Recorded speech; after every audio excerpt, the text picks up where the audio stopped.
I'm sorry, Coach. I'm doing this. I got a prop for you here because there is only one team in hockey that matters. You see this logo, don't you? Can you see it? I do. My beloved Hartford Whalers that were taken from us far too soon. There's only one song. Brass Bonanza, baby.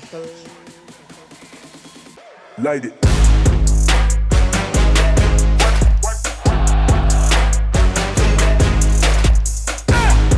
The music means we're back. Welcome to the Triple Option presented by Wendy's. Go to Wendy's and taste the difference in a hamburger. As always, thanks for joining us. Remember to rate, subscribe at Apple Podcasts, Spotify, wherever you find your podcast, as well as across social media at 3X Option Show. Again, new episodes every Wednesday on YouTube. Next week, Nebraska head coach Matt Rule joins us. Hockey this week makes its debut on the Triple Option.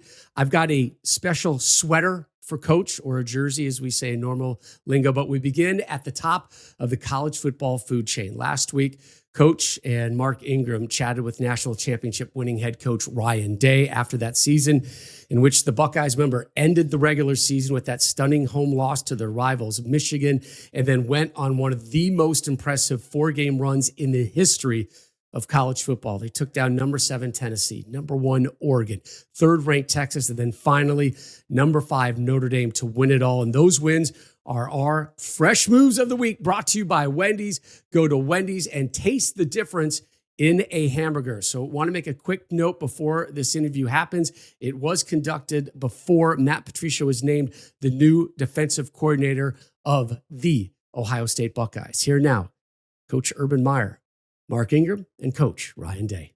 Welcome back to the Triple Option presented by Wendy's. It's my honor to welcome the head coach of the Ohio State Buckeyes and the 2024-25 CFP national champion, Ryan Day. You had about a month to sink it in, brah. So congratulations, Coach. Real quick, though. The cool thing is once you win a national championship, all problems go away. There will be none, Mark. You won one. I won a couple, and Ryan, it's over. You don't have to. No more problems. No more problems. It literally lasted until the confetti hit the ground, and then it's on. Well, awesome. Thanks for joining us, and I'm going to hit you with a couple of things. And this is really cool to be able to do this with you, a guy that I love, and I love your family, and congrats. So, people have asked me, so I'm going to ask you. There was a moment in the first one in 2006 when Percy Harvin caught the screen pass. I was ripping everybody on the sideline. Everybody's, because we were up pretty good. And, we don't, I just kept thinking, not over till it's over. And Percy Harvin caught a bubble screen. He got the first down. I remember watching the official. They measured it. And he goes, first down. I look at the clock and I said, this sucker is over. And it's like, Yep. It flushed me. Did you have that moment during the game? I had two moments. I think the first moment was when in the Texas game on that 4th down when Jack had that sack and the ball bounced right up to him. That ball hadn't bounced that way in previous games, in those moments for us.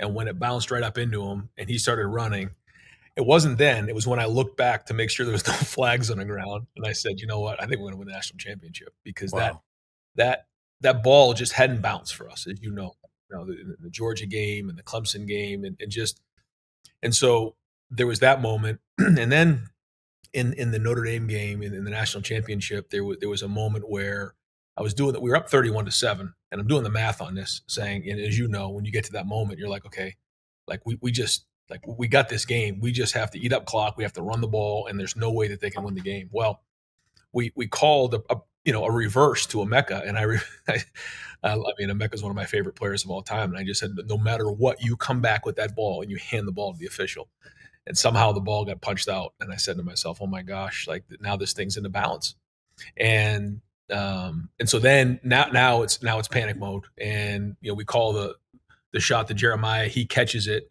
but it wasn't then, it wasn't even after we kicked the field goal. It was, when they ran that first down play and the clock kept running, and I finally just took the headset and said, get off of me. I love that, man. That's great. But Coach, you've had a lot of success at Ohio State. We know that's a high pressure job, a lot of wins, a lot of championships. What was it like taking over that program after Coach Meyer, and like how did he help you in that transition? Yeah, man, it was such a blessing to, be able to, as a first time head coach, step into a situation where there were so many things in place for us, and Mm, what coach, had, and first off, like the first 2 years that I was there, it was like being an apprentice, mm, and I was learning from the best in the business. And I say this all the time: where do you learn to become a head coach? You go to med school to become a doctor. You go to law school to become a lawyer. Where do you learn to be a coach? Become a mm. coach, especially at Ohio State, because Right. it's not like any other job in the country. And so to learn on a daily basis how that looked, the ups, the downs, everything that comes with it, and then learning how to, put it all together, and the decisions on staff and recruiting and just all those things. And so when that all happened, at the Rose Bowl, you know, there's a lot of emotion there. There was, Yeah. you're grateful for the opportunity, but you're also like, man, how am I going to step in these shoes? Right. But you can't worry about those things. Hmm. And you talk about Mick Marotti and Mark Pantoni and all the pieces that are still here, but along the way, you have to find your own voice. Right. You're talking about a Hall of Fame coach that you're coming behind, and so it was along the years you learn a lot about yourself, you learn a lot about the position, you learn about a lot about coaching, and you try to get as much advice as you can, and you try to be yourself. Yeah. And but was obviously very fortunate to learn from the best, and have a situation where you make the transition with a lot of pieces in place.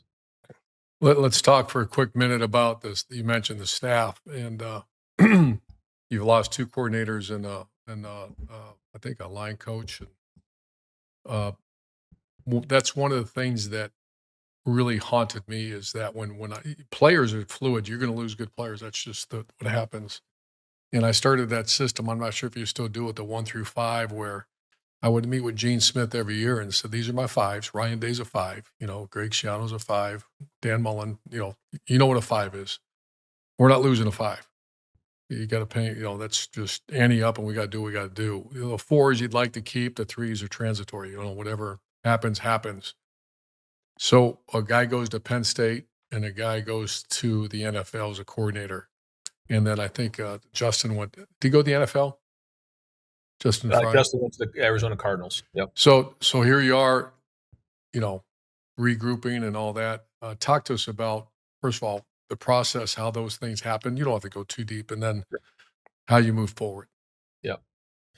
Well, I think maybe it was Belichick or somebody said they're champagne problems, and when you win one, there's a lot that comes with that. And I think for us, because we ended the season so much later than almost everybody in the country, so many staffs were set. We missed a couple weeks of recruiting. You think about that Tennessee game was played on December 21st. We ended the season on January 20th. So that's a whole Wow. that's different. I think that's significant. And so after the confetti falls, and there's going to be things like this that come up. To your point, like there's going to be opportunity for guys, and but we have a core in place here that, to your point, we want to make sure that there's consistency in all three phases. And when you talk about our offense and what Brian Hartline has done in recruiting, and he was the coordinator, and then Chip came in, and then now he's the coordinator. This is a guy who's paid his dues here. He didn't just jump to the next job. He learned and grew and got better with every year. And I think his receiver play is the best there is in the country. And so, you get guys like Keenan Bailey and different people within the program that, you just want to work with. And then on defense, it's the same thing. Tim Walton, Matt Guerrieri, James Laurinaitis, Larry Johnson. I mean, they were integral parts of the day-to-day operation. And so we want to make sure that there's consistency in those things. And we're not going to change, the Ohio State defense is the Ohio State defense. The Ohio State offense is the Ohio State offense. And we want to make sure that we bring folks in that embrace that. And those are big decisions, as you know. I mean, these are the decisions that, make or break where you're at. And it's the same thing with special teams. Coach, one thing I admire about you guys all season long was that when something didn't go as planned, you guys learn from it, bounced back from it and got better from it. I mean, that comes from the head man, and it trickles down. So that's one thing I admired the most. And I say, you probably don't say this, and nobody in Columbus says this, but I say the best thing that happened to Ohio State was losing that game versus Michigan, because I felt like you guys, I felt like it banded y'all together. I felt like y'all came out with a vengeance, with a sense of urgency, and y'all had an epic national championship title run. What was said after that loss in the game in the locker room that kind of galvanized this team and together to get the mind set moving forward to go win a national championship like you guys did? Yeah, when you don't win that game, you don't just wake up the next day and move on. I mean, literally, there's like a mourning, phase and grieving phase you have to go through. It's just the way it is, man. And there's a lot that comes with that, and you have to take a step back and let the emotion clear. And what we did was, first off, we got everybody together, because at that point, there's narratives being thrown out everywhere. There's all types of things that are going on, and talking about players, talking about coaches. What's going to happen? The guy's going to get fired. Who made mistakes in this area and who's to blame? And so the first thing you had to do is to bring everybody together to make sure that you set the narrative for what it is, the truth. And the truth is, there were certain things that were done in that game that, cost us to lose the game. And so we brought everybody together and identified what those things were. And guys have to take accountability. And there was guys challenging each other. There was conflict. There was, groups going at each other. But at the end of the meeting, it was guys walking arm in arm outside the room, because we talked about, here are the things that we're going to do to get these things fixed. Because, as players, they want to see their leader like, all right, what are the answers? What are we going to, what do we do wrong? What are we going to do to get this fixed? And then there was a bunch of dudes who stood up and said, man, like, do you still believe that we can win the national championship? Because if you don't, like, get out of this room, because we all believe. And so that was really the genesis of the conversation. And then we put that plan together, and then you put one practice in front of another. You can't solve that problem 2 weeks, before the Tennessee game. You just got to go back to work. And the biggest thing that I kept thinking about is, what Bill Parcells just said, just coach the team, man. Like, just keep coaching the team. Don't worry about all the other things, and trust in the coaches and the players that are with you. And that's it. And I also told them that it was an opportunity to write one of the best stories in the history of college football. As hard as that was, you got the pen and you can do it. And they believed in it. And then once we got that Tennessee game going, we got some momentum. It went from there. Y'all did that, Coach, for sure. When you win a championship, or really the profession we chose, you seek counsel. You want to run the spread offense. Let's go visit the West Coast. We want to run the 4-3 versus 3-4. There's people to go visit, and you seek advice. All of a sudden, you're now dealing with expectations, and there's very few that sit in the chair that say, 134 teams, there's one that lifts that trophy at the end of the year. Mac Brown was my guy.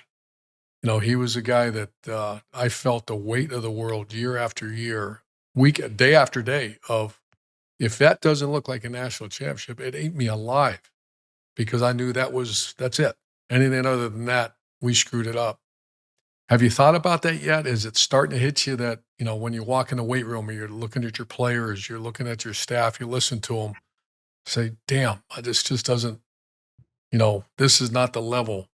And then where do you seek that counsel? So 2 questions. Has that hit you at the expectations? And then where do you seek that advice? Yeah. So in the profession, it's guys that you've coached with, but also, like, we've had these conversations, Jim Tressel and even Coach Cooper, just about, living in this world and coaching at this place, because nobody really understands this place. And you've been here and coached here. And so, certainly, in the football world, that's important. Also for me, like, I have become really close with a guy by the name of Clint Bruce, who, is in the Navy SEALs, and he's been, really good for me, and just, the process and understanding what it means to be a leader. And, the soldiers are like doing all the fighting. It's your job as a head coach and as a leader and as a captain to, like, look along the horizon and figure out what's coming next. And there's just so many parallels to the military and to coaching that, he and I would share a lot of conversations. And just by chance, we played down in Dallas, like, where he's stationed is like 5 minutes from our hotel. And he just came over and gave our team an unbelievable talk about just how, when they go to a certain hotspot, in Afghanistan or different places, and they set up shop, and they got a few days to kind of get regulated with the area, and then they create a storm, and then leave. And like that was what we were doing, and it was really cool. And so just trying to find as many people who live in this world like you're talking about, of like being in the top 1% of 1%. 'Cause nobody, if you're not chasing that elite 1% of 1%, you don't quite understand what it takes on a daily basis and what comes with it. So try to find as many of those people in my life as possible. And then, like you said, yeah, the expectation, it comes from the players. And one of the things that we've done is, we create this leadership committee that we vote on before spring ball, and then we re-vote on it after spring ball, and we write the expectations up on the board, and Mick and I go through it with the leadership committee. And if they don't agree with it, like, we change it, we work through it, but they have to agree with it. And usually, like, they're the ones that want it harder. So like if somebody's late and there's dawn patrol, like they get thrown out of the locker room. Well, they want them thrown out for like 2 weeks. But as long as they're all on board with that and they're the ones that decide on that, then they take accountability, they take ownership, and the rest of the guys on the team, they know that this was decided by the leadership committee. And so that part of it is critical. Now we're going from winning one to now having to repeat. And I know, and I've, done a lot of research on this, on how we have to rebite at a big time level and make sure that, no one's taking a deep breath. Coming up, more of our conversation with Coach Day with Urban and Mark, including the importance of mental health for his players and why the Columbus community is so important to him. That's coming up next on the Triple Option, presented by Wendy's. Light it. When it comes to making the best hamburgers around, the basics matter. And Wendy's, well, they've really got those burger basics on lock, and boy, does it show. So what's the secret to all those hot and juicy hamburgers? Simple. Wendy's always crafts their hamburgers with that fresh, never frozen beef they're famous for. The result, hot and juicy beefy hamburger perfection every time. No matter which hamburger you order from the Wendy's menu, you already know that thanks to those Wendy's Burgers Basics, it's going to be exactly what you were craving. I mean, as long as what you crave is a hot and juicy hamburger, a hamburger made fresh just for you, not waiting for you. After all, the perfect burger doesn't spend its time waiting around. So when you want a hot and juicy hamburger made fresh just for you, it's got to be Wendy's. Fresh is kind of their thing, Fresh beef is available in the contiguous U.S., Alaska, and Canada, not available in Hawaii. Enjoy all your favorite sports like never before at BetMGM. Each Wednesday throughout the season, pick the skater you think will light the lamp first in the game. Listen, if it's not your player, but he scores the second goal of the game, you get your stake back. And with BetMGM at your fingertips, every play and every game matter more than ever. Place your moneyline, prop, and parlay bets with the sportsbook born in Vegas today. See BetMGM.com for terms. 21 plus only. U.S. promotional offers not available in Mississippi, New York, Nevada, Ontario. Gambling problem? Call 1-800-GAMBLER. Call 877-8-HOPE-NY or text HOPE-NY in New York. Call 1-800-NEXT-STEP in Arizona. 1-800-327-5050 in Massachusetts. 1-800-BETS-OFF in Iowa. Subject to eligibility requirements, rewards are non-withdrawable bonus bets that expire in 7 days in partnership with Kansas Crossing Casino and Hotel. Coach, you talked about the leadership group that you have. Clearly, you have a tremendous amount of leadership on your team, and that's going to be leading. And you just signed a much-deserved extension after winning the national championship. And I see right away you made $1 million donation to the mental health programs at the Ohio State University Medical Center. Why is that important to you? And what do you do to help support your players at a place that stresses at an extremely high level to be able to perform? And how do you support them mentally throughout the process?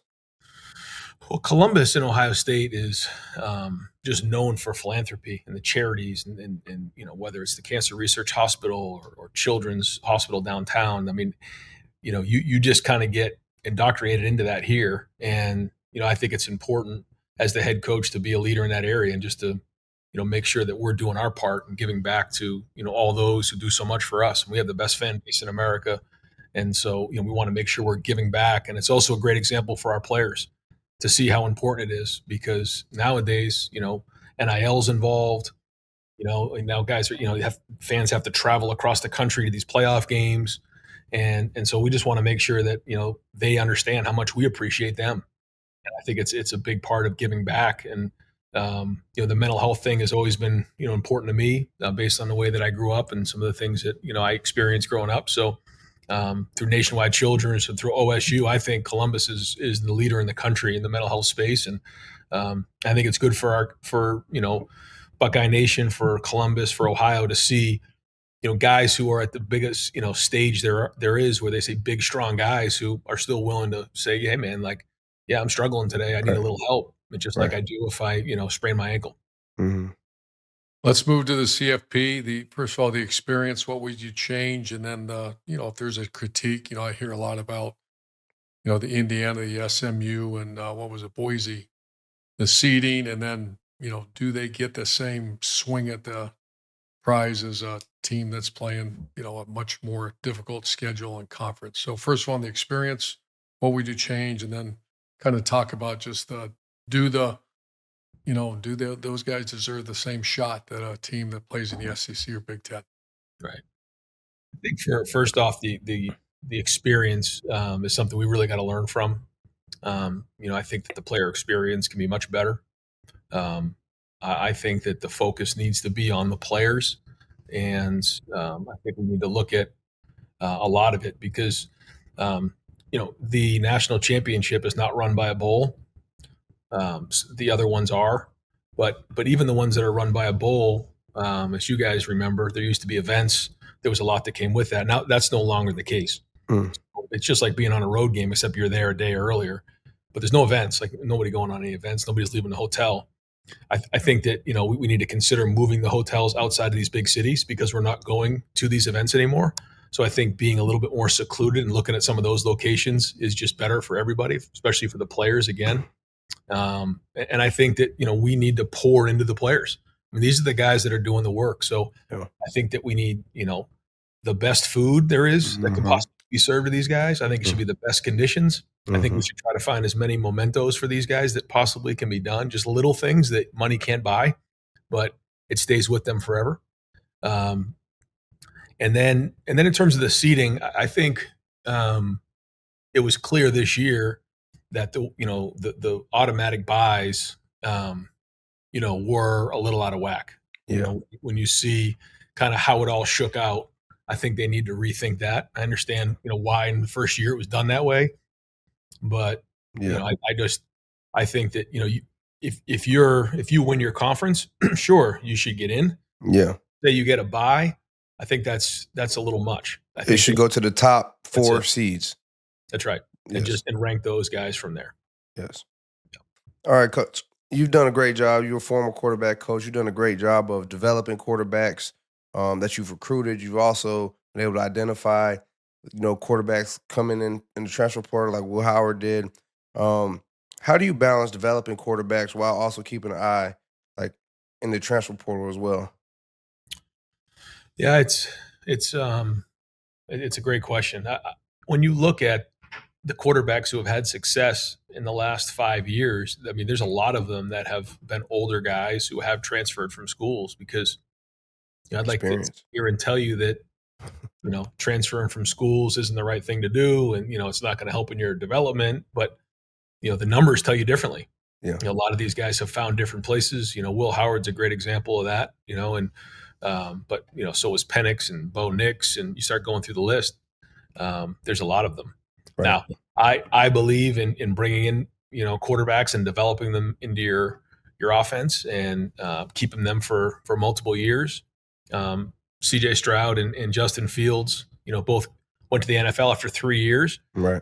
And so that was tough because you're playing against guys who are 4th and 5th year seniors, 22 and 23 years old, and that matters at quarterback. Yes. So it's this balance that we're constantly trying to figure out of developing your own and having somebody there for multiple years, but also having somebody mature enough to be able to sustain a whole season and play at a high level. Thank you. You cracked me up when you said, about the player-centric on those trips. And I mean, they're getting paid now, so it's a little bit different. But back in the day, I got so pissed off. We're playing Alabama. And I look out, I just look out the plane. I see who's coming on the plane, and there's a majority of them. I have no idea what they do. No. And I mean, all of a sudden I see their kids and which is fine. I mean, that's none of my business, but And then I remember talking to Hireman or talking to some of our players that just put in, they did not get a day off. There was no day off from July. Remember we used to go away for the summer? Now there's no days off. I went through the calendar with our players one time. The only time I gave them a week off for spring break. That was it, when they're really off. And so we play Alabama, and I remember I'm walking up to the podium, and I'm thinking about the majority of families can't afford to go to a Big Ten championship game, to a playoff game, a national championship game. They can't afford that. Yet I'm seeing the assistant AD to the assistant AD to the assistant AD, the assistant to the conference commissioner to the assistant, the point I'm getting to, right? I do. All these people, and I'm looking at my boys over there, and their freaking parents and uncle or sister can't go to the game. Yeah. And I walked up on the podium, and for 10 minutes, they kept asking questions. I said, no, we got to change this. And they did. They changed. They gave them, I think, $2,500 for a fan, which is still not enough. Yeah. But I think that's a great point. I think that's your job. I'm not preaching to you, but you got to push that, man. I mean, you got to push. It's got to be reasonable. But the player and their family has got to be number one, and then let's kind of start filling in the blanks after that. That's it. Yeah, I totally agree. And I felt like while we were going through it, once the dust settled, that situations like this was an opportunity for me to speak up and to say that, no, I think we need to do better. And over the next few months, for those who went through the different games, I think the way that we've historically done it, it's great, it's fine, but we need to really do a better job because, like you said, the most important people here are the players. And I think it's easy sometimes, unless someone's advocating for them, to forget about that. And they deserve the best of the best. And so, yeah, to your point, we got to make sure we're constantly ringing that bell. All right, as we close up, we're 1-1 in tennis, and I'm never going to play again because I'm getting older and you're getting younger. And have we played golf? We played golf. Ass in golf, I think, right? Can I kick your ass in golf? No. He's a sandbagger anyway, Coach. I know. No, tennis. Ryan's he's a country club dude, man. He's got like a real tennis swing. That's not true. Although I will kick your ass. Give me another month. I'll get going. In what? Either. I say we play tennis, and then we play golf, and then we'll have to figure out a third one to break the tie. Oh, bowling or ping pong or something. So you're playing. I didn't know you were playing golf much. Not, but I think out there at Muirfield, Coach. Possibly play a big time course here in the next couple of months. So I got to get my game going a little bit. Like the one down in Georgia. Yeah, it looks like maybe there might be an opportunity. So I can't screw that one up. No. Coach Dave, before we let you go, man, on the podcast, we do one thing where we let the guests picks who they want to ask a question to. So we've been showering you and peppering you with questions for 27 minutes. Now it's your time. If you want to throw one back at either one of us, man, it's your opportunity. Don't speak now or forever hold your peace. No, that caught me off guard. I think it's probably just for both of you guys is like, as you guys watched this from your guys' perspective this year, because when we're in it, and I said, like, we're like train rats. We just went from game to game to game, and then it's over. And like, I don't even think it's sunk in yet that we won the national championship. I almost wanted to keep playing. Right. But I guess from your guys' perspective, as you watched the playoffs and you watched the season, what was probably the biggest thing that you guys saw in the last, from November all the way to January that was different this year than the last few years? Because I think, all right, we went through it all, and now we're trying to adapt because spring ball for us might be different because we played 16 games. And so I guess just from your perspective, as you guys covered these games, what did you notice significantly about this season as opposed to maybe the seasons in the past? I'll jump, Mark, and then let you close up. So the first thing is that I think it was phenomenal. I think the fact that the greatest players in the country kept playing. Yeah. Yes. That would break my heart back in the day. The Mark Ingrams of the world, these freaking phenomenal players would sit out the Outback. Not me, Coach. I didn't do that. I know. But I mean, that just used, and the first happened at the Cotton Bowl when Denzel Ward came up to me and his family said, we're not going to play. I said, what do you mean you're not going to play? So that number one, and then the fact that you're still alive, that game at the end of the year, that history used to say, you're done. You got to eat that thing for 365. You don't anymore. Now you just rally up and keep going. The thing I am worried about, Ryan, is that why would you dare play? You're opening, I think, with Texas next year. Why? Yeah. Other than it's good for the game, it's great for the fans, it's good for the player, it's good. Sure. But once again, you're evaluated on one thing, not good. You're evaluated at the end of the season. So I'm worried that these teams play these just god awful schedules, horrific schedules. Somewhere in the playoffs. And you're like, no one's talking about that. So there's got to be some kind of analytics done to say, okay, this game is worth this. Yep. So you play it. Boise State and SMU can solve all those problems. They can go schedule the big dogs. Right. And go play for, there'll be no more conversation about are they worthy. Same with maybe in Indiana, which I mean, great, they all had great years, but go play Tennessee and the Wolverines and whoever, Texas. Yeah. And then, so those are the two thoughts. Number one, I thought it was fantastic. Number two, I'm worried about the non-conference games. Yeah. I think just to go back to that point, I think it's we play 9 conference games in the Big Ten. And then when you add Texas, now you're talking about 10 real games on the schedule. Yes. Like that matters. Yes. One less loss by somebody in the league, and the wear and tear of the season as well. Go ahead, Mark. but for me, Coach, it was. I think that in the previous years when there was 14 playoff or the BCS were only 2, you had teams that weren't fighting for anything towards the end of the year. I felt like there was me and Coach and everyone on the show. We talked about this, that there was probably in the last 2-3 weeks of the season there was 20 teams, that had life. What I mean? You talk about the Big 12 with Arizona State and BYU and Colorado. You talk about people in the ACC. You had all these teams that still had hope. They still had a belief that they had a chance to get to, the college football playoff and, continue in the postseason. So I think that was what was most exciting for me, was that more teams had a belief. More teams had something to fight for towards the end of the year. So the games and the product that was being put on the field was, I thought it was really good. So I thought that was something that I noticed towards like November, towards the end of the year, that there was just so many more teams that had something to fight for, that's something to believe in. And I think that made a great product for us, in the later stages of the season. So that's something that I really noticed. I think the other thing that I felt was that this format allows your team to grow. Yes.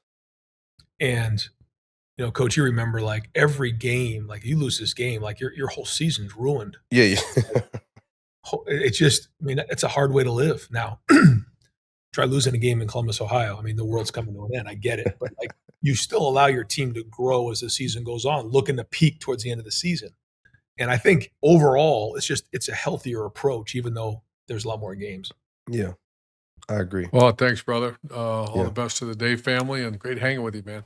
Yeah, much love. Appreciate you, Coach, guys. we appreciate you, man, and good luck. Good luck, man. Keep going. All right, thanks. Light it. Welcome back to the Triple Option presented by Wendy's. Rob Stone, Urban Meyer here with you. Mark Ingram on assignment somewhere in Africa, chasing down the Big 5. He's out on a safari. I cannot wait. I hope to we hear get stories. some pictures of that. Oh, he's got it. Oh, he's got it. man. You know what? We're going to dial him up here after this, and we'll see if he's got something for us.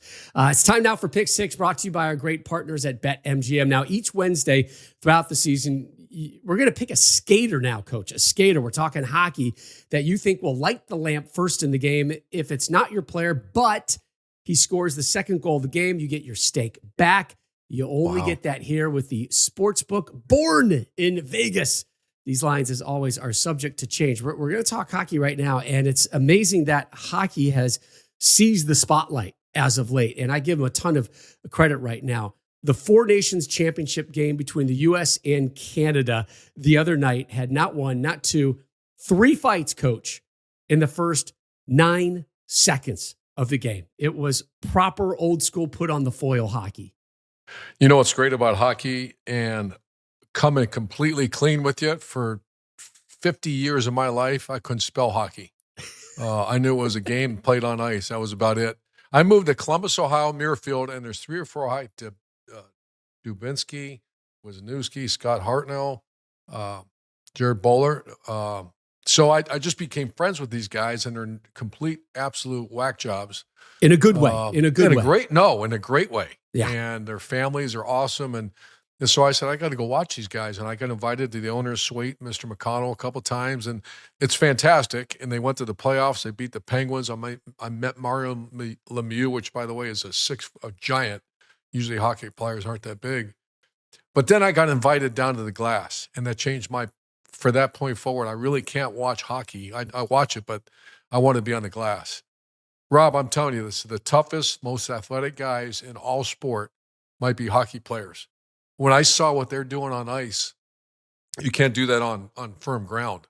And to see that, also think about this, where NBA and NFL, they're all-star games, you really can't watch.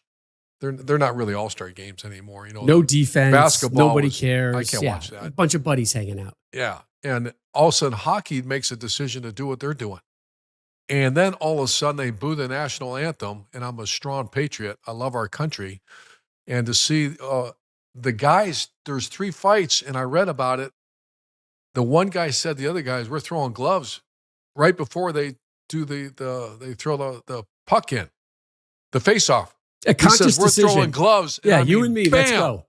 They throw the gloves down. The 2 officials are standing there watching it. They beat the brakes off each other. I might add the American one, or the USA guy was on top. And then they go to the penalty box. 3 seconds later, Rob, what happens? They do it. 2 other guys, his brother. Drop him, let's go. The third time, again, they have it happen. So I'm a huge hockey fan. I'm a huge patriot. I believe in our country. And if someone boos our national anthem, they should throw the gloves off.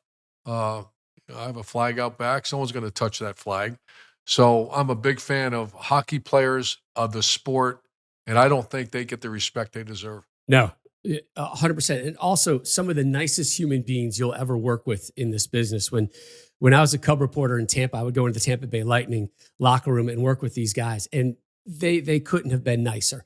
And you're right, these dudes grind. I mean, they're not walking, right? There's no, breaks in action. It is full on. There's sprint. no flopping, Rob. There's no flopping.